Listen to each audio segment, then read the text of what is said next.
Atxikimendua. Aurra jaiotzen den momentutik gai da heldu batekin harreman afektibo esanguratsua eraikitzeko.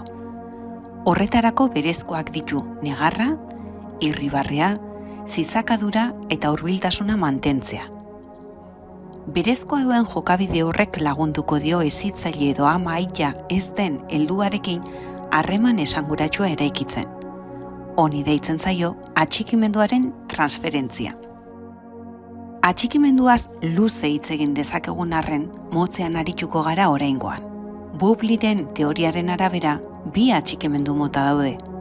Atxikimendu segurua eta atxikimendu ez segurua.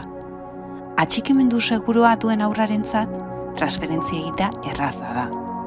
Aldiz, atxikimendu ez segurua duen aurrak, zailtasun handiak izango ditu helduarengan konfidantza izateko.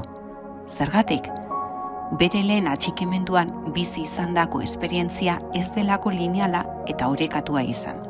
Beraz, hezitzaileen esku hartzearen funtsa aurra bera eta berak barnean duen eta sortu dena entzun, denbora eman, baldintzak eskainiko dizkiogu errespetuz kalitatezko harreman sendoa, afektiboa eta esanguratsua eraikitzeko. Nola?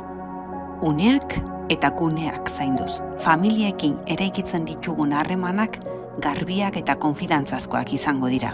Eskiniko ditugun espazioak, zainduak, aberatsak eta haurtzaroari errespetua isladatzen dituztenak eskainita. Haurraren beharrak, nahiak eta ibilbidea entzunda.